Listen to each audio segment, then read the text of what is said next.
Jax Does Homestuck is a self indulgent podcast featuring a heart player encouraging you to be self indulgent too. Welcome home.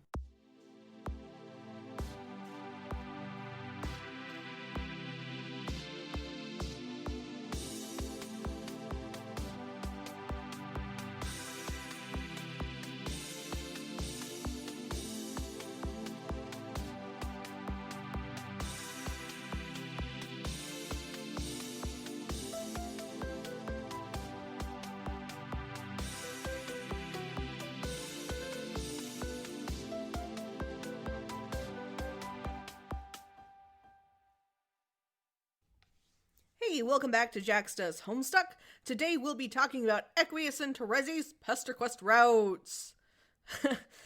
So Equius, I'll be honest, I wasn't a huge fan of Equius. I mean, lately I've gotten, like before the PesterQuest route came out, I begun to appreciate Equius more and more thanks to wonderful fans out there who make a lot of great content and talk about Equius, and just like seeing other people appreciate a character makes me appreciate the character because, like, hey, they got something going for them.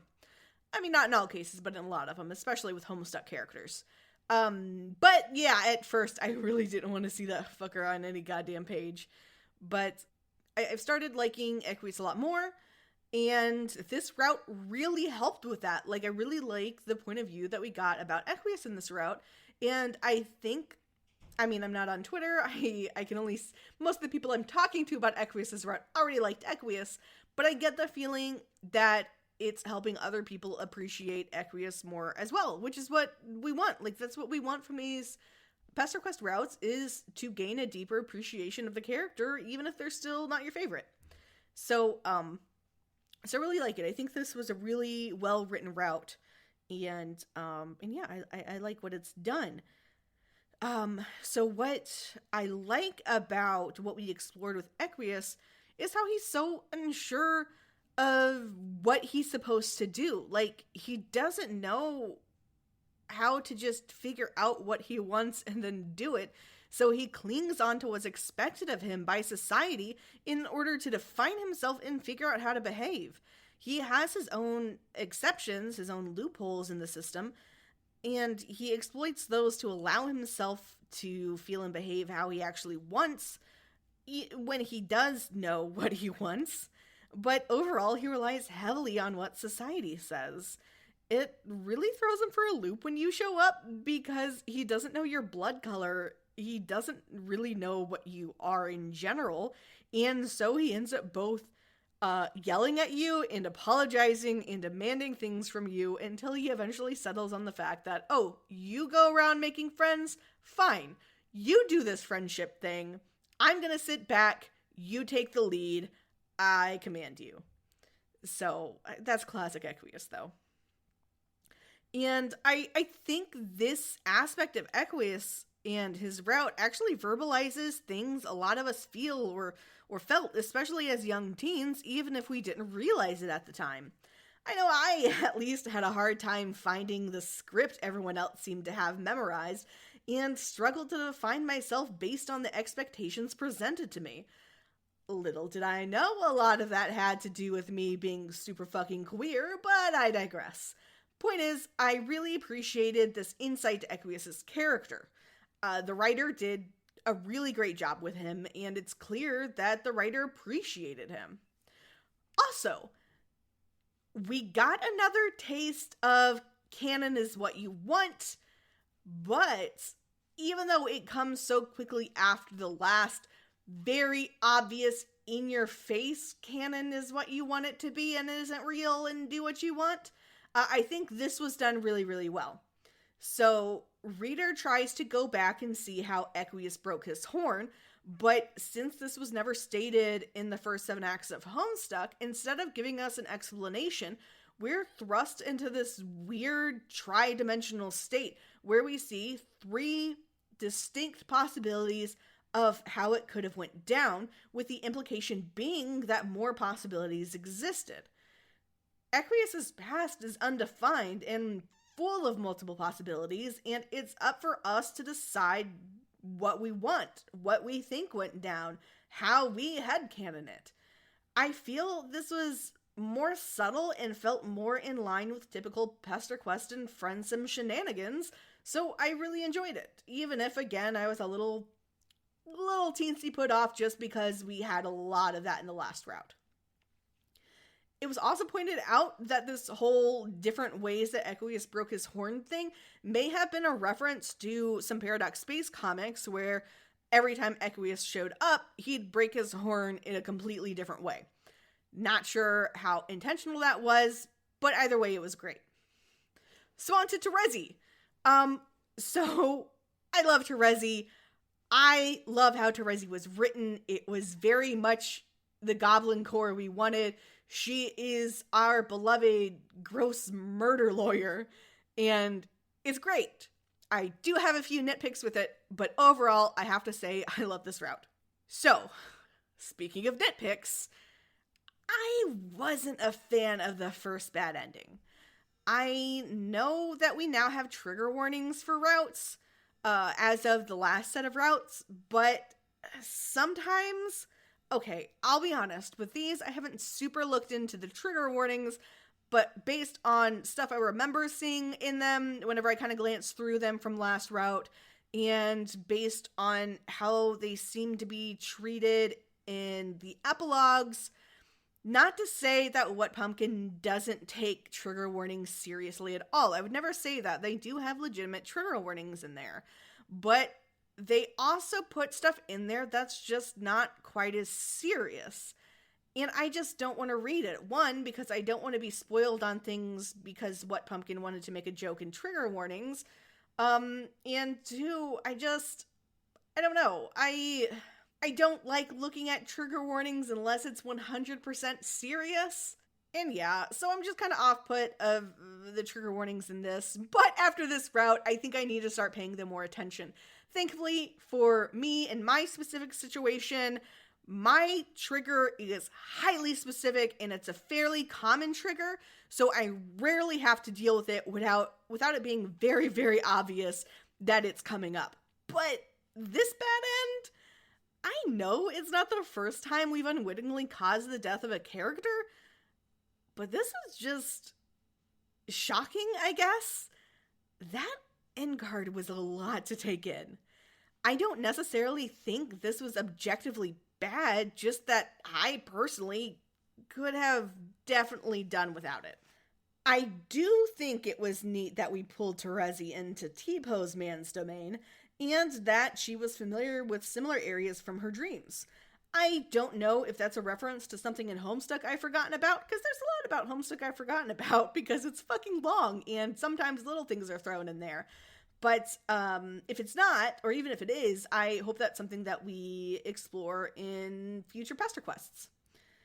I also like her, okay, this is weird, I like her mini breakdown. Again, odd to say that but again, we're talking about characters and routes and narratives, and I like her breakdown over the Alternian justice system and Alternia in general. I like that we confront her with, okay, so you want to kill me over the same thing that you won't kill Karkat over. Don't you think the whole thing's kind of fucked? And she's like, of course I think it's fucked, you fuck. So I really like that, but then in the middle of the breakdown, we kind of got too, for me personally, we got too far into Vriska only did what she had to in order to survive because society has failed us all sort of territory. But I did like the general message of society pitting them against each other so they couldn't focus on the big picture of what's actually wrong.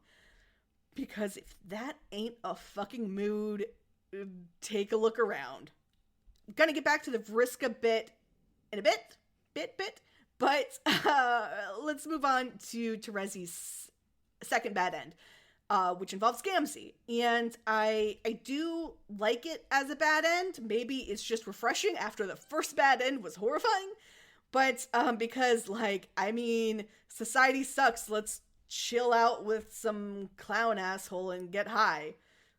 It's also a mood. Not when you're 13, kids. Don't do drugs. But, you know. And then, like, my friends pointed out that it felt more Gamzee core, I guess. This bad end did. than most or the entirety of Gamzee's actual route. Like, it felt like we got more Gamzee out of this. And I have to agree. I liked it. I like seeing Gamzee. I do have someone who pointed out some issues that they took with this being one of the bad ends, but I will also get to that in a bit. So, back to the first bit. Terezi's good end. I like the idea of it in theory, of Terezi realizing that Vriska's Lussus is dead, that Vriska is trying to be better, and going and forgiving Vriska. I like the idea in theory, but I don't feel like it had the emotional impact it was supposed to, especially from the context of seeing this through readers' eyes. I feel bad because I feel like I'm picking on Vriska a lot just because, like, she was in the last route and now she's in this one and I'm having problems with both. But because I do genuinely like Vriska. Like, I love Vriska as a character, and maybe I think she's just one of those characters that we all feel has to be done a certain way, and whenever she's not done that way, it's like, but you have the wrong interpretation of Vriska. I'm right. So I'm really trying to avoid that. I'm trying to avoid saying this is definitely 100% the case, in my opinion, is right. If you liked seeing Vriska, that's great. This was more for you than it was for me. And that's fine. Things don't have to be for me, because I'm just some fucking jackass here. Anyway, so let's get into why I think this. So, my first issue with this is Terezi is saying that the bad things that she has done are just as bad as what Vriska has done. Maybe if this was the only issue I saw, I wouldn't think to take note of it here, because I do see how Terezi would reach this conclusion, and it's nice to have this side of Terezi saying, like, she enjoyed the power she had over other trolls and how good it felt to take out her violent murder justice on them. And I think that's great. Like, we don't, as a fandom, I feel, explore that side of Terezi a lot, and that's a great interpretation, because, yeah, she was out there with Vriska killing trolls. She was just doing it for what she considered to be morally right reasons, rather than Vriska, who had to kill as many as possible for her ever-hungry Lussus. So, Terezi reflecting on this and realizing that, yeah, she had this warped sense of justice, so, like, that doesn't make what she did right. I think that's really, really interesting. However, here, and actually it was only previously, whenever she was having her breakdown about society and everything, we got this vague mention that she didn't care so much about how Vriska hurt her. She more cared about how Vriska hurt their friends. But after that line is uttered, we never hear shit about the friends again. And it's only focusing on how she and Vriska hurt each other and hurt others with each other. It's no longer like the whole thing started because how Vriska crossed a line that Terezi saw and that Aradia saw and that others saw and pushed, or like not pushed Tavros, but like mind controlled Tavros to jump off a cliff. Like, we don't get the context of why Vriska, like, did wrong stuff. We only have this context of what Terezi and Vriska did to each other, and there's no other wrongs mentioned outside of that. And so, reader takes Terezi to Vriska, and they apologize, and they forgive each other, and they make plans to dismantle the government together, which is great. But again, like, this forgiveness just rings hollow because reader still doesn't know about Aradia and Tavros. No one's mentioned them. No one's talked about what Vriska's done wrong. Like, from reader's perspective, all Vriska has done wrong is killed kids to feed her Lussus, and maybe something vaguely to Terezi that Terezi was also culpable in. But neither the reader nor the fandom at large thinks Vriska is evil for having to feed kids to her lusses to survive. Like, sure, there are probably some people out there who feel that way, but in general, in conversations surrounding Vriska and Vriska's morality, the fact that she had to kill kids to survive and not die while this Lussus was in her head telling her how hungry she was, and as revealed in the last Pester quest, which, you know, if we take that as canon, also telling her how worthless she was, like, yeah, that we get it. That's gray morality, I guess, but that's stuff we're all on board with. And then as far as blinding Terezi, like, yeah, that's not great, but I don't see that brought up as often in conversations about Vriska's morality, because it sucked again, but it's not like the other stuff she's done, and they really only discuss it when talking about the harm Vriska and Terezi cause each other in their complicated relationship. Terezi isn't who Vriska harms the most. I mean, I guess that could be argued if you think about it, because they both cause each other a lot of harm, and it's really unhealthy relationship that needs to be worked on a lot, and I'm not here to talk about Vriska. I'm just here to say that in context of Vriska's wrongdoings, it's weird to leave out. It's weird, it's wrong, I say it's wrong, that sounds like a moral thing, but it's not. You're not getting the full picture if you leave out Tavros and Aradia, the stuff that the entire argument about Vriska's morality revolves around. So the fact that we have an arc for Vriska's forgiveness before reader even knows what she really did wrong is wild to me. Like, this would be, I'm not saying that it's bad that Terezi forgives Vriska. I'm saying this should have happened way later. This should have happened after we talked to Aradia and Tavros. This should have happened after reader has context for what's going on, just like I think the whole spiel in Vriska's route about how, like, she feels shitty about things and how people don't like her and stuff. That didn't belong there either, because again, the only thing reader knows she did wrong is she fed kids to her lusses to survive. I just think that this is premature. And I really hope that we do get a deep discussion about this, or at least a good mention or something in Aradia and Tavros' routes. Because it's wild to have her forgiven before we even know the worst of what she's done at this point in her life. But that's still talking way more about Vriska than I intended to on a Equius and Terezi route, but I guess that's bound to happen. So, to wrap it all up, I'll go back to the issue that was mentioned to me that I think really summarizes why I'm a bit disappointed in Terezi's route, despite the very good writing. Terezi's endings reflect how she is in Homestuck proper, and not in a very good way. In this route, her choices are Vriska, Gamzee, or death. And I remember someone talking about how Kanaya's route seems to revolve around her relationships instead of just her as a person.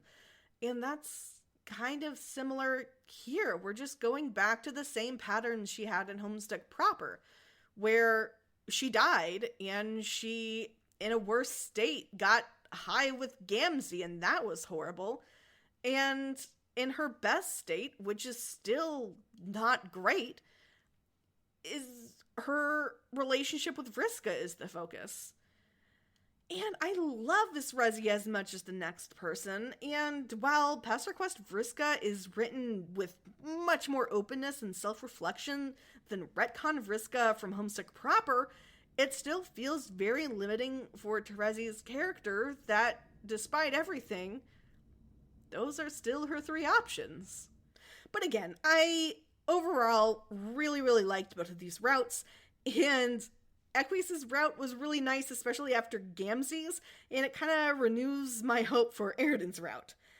I really hope we get Nepeta soon so Meowrills can finally flourish, and I hope Vriska's wrongdoings aren't, overlooked in order to keep in step with what, again, I believe to be a premature forgiveness arc when we get to Tavros and Arrhenius routes. I am definitely looking forward to see what routes get announced today, or if you're a patron listening to this Wednesday.